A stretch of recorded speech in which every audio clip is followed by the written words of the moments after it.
साधना में अनिवार्यताएं। श्री कृष्ण प्रेम की साधना में एकाग्र चित्त से श्री कृष्ण के चिंतन व ध्यान की भूमिका सर्वोपरि है। चित्त की एकाग्रता के लिए मन को शांत रखना आवश्यक है। मन शांत रखने के लिए एक अनिवार्यता है। संपर्क में रहने वालों व आने वालों के साथ सद्भाव का संबंध। सद्भाव बनाए रखने के लिए सबका मान रखना, सबका मन रखना, सबके साथ स्नेहिल वाणी व्यवहार। हमारे कारण किसी का मन कष्ट न पाए। कारण होने पर भी हम आवेश में आकर या तुनक कर ना बोले। हमारी मुख मुद्रा या दृष्टि से किसी को अपनी अवमानना या तिरस्कार प्रतीत ना हो। कृष्णावेशकों को अपना स्वभाव ऐसा बनाना है कि उनके कारण अनचाहे या अनजाने में भी किसी को रंच मात्र कष्ट ना हो। घड़े में नीचे कहीं छिद्र हो, हम पानी डाले जाएं तो वह झरता जाएगा। इसी प्रकार हम भजन तो करें, पर कहीं किसी के कष्ट का भी कारण बने तो भजन उतना फलीभूत ना होगा। इस विषय को हृदयंगम करने के लिए एक बड़ी सूक्ष्म व गहराई की वार्ता का उदाहरण है। श्री वृंदावन में श्री यमुना जी के निकट झोंपड़े में ध्यान मग्न एक प्रेमी भक्त का श्री कृष्ण लीला दर्शन अकस्मात रुक गया। बहुत खोजने पर एक विचित्र कारण पता चला। कोई श्री राधा कृष्ण का कौतुक देखकर वह हंस पड़ा था। पास से निकलते एक लंगड़े साधु ने समझा कि वह मुझ पर हंसा है। यही भक्त का लीला दर्शन भंग हो गया था। कृष्णाकांक्षी साधकों के लिए यह विषय विशेष महत्वपूर्ण व विचारणीय है। प्रेमी भक्त को तो साधु के समीप से निकलने का पता ही न था, अतः उसके द्वारा साधु के प्रति अपराध बनने का क्षेत्र ही नहीं था। पर यदि वह निरपराध था तो उसका ध्यान भंग क्यों हुआ? रसिक जनों ने गहराई से विचार कर निश्चय किया कि अनजाने में भी, अनचाहे भी यदि किसी का मन हमसे कष्ट पाता है तो कष्ट का कारण तो हम ही हुए। हमारे अचेतन मन में कहीं कोई ऐसे संस्कार अवशिष्ट हैं, हमारे एकात्म भाव में, जीव मात्र के प्रति हमारे भगवत भाव में कहीं कोई ऐसी प्रच्छन्न न्यूनता है जिसका प्रभाववश, जिसके प्रतिक्रिया स्वरूप किसी को हमारे कारण कष्ट या भ्रम हुआ। अंतःस्थल से हमारे चरित्र व चिंतन दूसरों के प्रति ऐसे परिपूर्ण सौहार्द के, भगवत भाव के होने चाहिए कि दूसरों का मन अनजाने में भी हमसे कष्ट ना पा सके।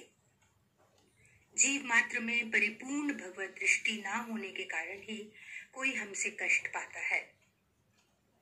निश्चय ही यह एक बड़ी बारीकी का व आंखें खोलने वाला उदाहरण है। जब अनजाने में किया गया कोई कार्य अपराध हो सकता है तो कम से कम अपनी दूर की भी जानकारी में हम किसी के कष्ट का कारण ना बने। अपनी ओर से प्रयत्न पूर्वक परिपूर्ण सतर्कता बरतना व केवल हमारे लिए उचित प्रत्युत नितांत आवश्यक है। श्री कृष्ण प्रेम प्राप्ति के लिए हमारे मन, वाणी, व्यवहार सबसे, सबके लिए सहज स्नेह, सौहार्द, सद्भाव आदि से संपन्न होने चाहिए। हमारे ऐसे भाव स्वभाव को पुरस्कृत कर वे हमें अपनाएंगे। पूरा प्रकरण यहाँ भी समाप्त नहीं होता। श्री कृष्ण प्रेम की प्राप्ति के इच्छुक जनों के स्वभाव में निरतिशय निरअभिमानिता, दैन्य व विनम्रता की आवश्यकता है। इनके बिना श्री कृष्ण प्रसन्न नहीं होते। प्रेमी जनों का जीवन इन गुणों का उदाहरण होता है। चैतन्य महाप्रभु प्राध्यापन से विरक्त हो गए। उनके विद्यार्थी फिर भी उनके सत्संग के लिए आते रहे। बोले, तो भाइयों, अब हम गुरु शिष्य नहीं रहे, आज से हम सब श्याम सुंदर के सखा हुए। बड़े बाबा नाम से प्रसिद्ध एक रसिक संत अपने शिष्यों से कहते थे, मेरे प्रति तुम्हारी गुरु भक्ति देखकर मैं मुग्ध हूँ। काश कि अपने गुरुदेव के प्रति मैं इसका अनुसरण कर सकता। गीता प्रेस गोरखपुर के संचालक ब्रह्मलीन संत जय दयाल जी गोयंदका के लाखों श्रद्धालु थे। वे उन्हें सादर प्रणाम करते या पत्रों में लिखते तो वे कहते थे, मुझे सादर प्रणाम नहीं, सप्रेम जयराम जी कहो। निज जनों में दैन्य दर्शन कर श्री कृष्ण परम प्रसन्न कदाचित गौरवान्वित होते हैं। पराकाष्ठा के उदाहरण है। बाबा कृष्णदास मानसी सेवा में थे। सहसा समीपस्थ जनों को एक विशेष सुगंध आई। बाद में बाबा से पूछा तो अपराधी की भांति बोले, क्या बताऊं भाई, मुझसे ही सेवा में अपराध बन गया। प्रिया प्रियतम श्री राधा कृष्ण को इत्र अर्पण करना था, पर उन्हें परस्पर परिहास करते देख स्तंभित सा हो गया। इत्र की शीशी हाथ से गिर पड़ी, उसी की गंध तुम्हें आई। एक महात्मा उदास खड़े अश्रु विसर्जन कर रहे थे। कारण पूछने पर बोले, आज भजनापराध हो गया। ध्यान में श्री जी के कर कमल की शोभा में मन ऐसा रम गया कि भजन बीच में छूट गया, पूरा ही ना हो पाया।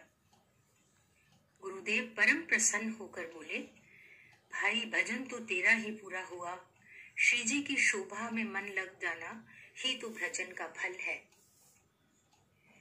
ये सब उदाहरण उस विनय विनम्रता के, स्नेह सौहार्द के हैं जो श्री कृष्ण के निज नित्य धाम की सहज भाषा शैली है। इस संसार में रहते हम उनके उस संसार की भाषा शैली सीखें। अंततः हमें वहीं जाना रहना है। अभी से अपने भाव स्वभाव वहां के अनुरूप बना लें, यही वर्तमान जीवन की सार्थकता होगी। जय जय श्री राधिका माधव।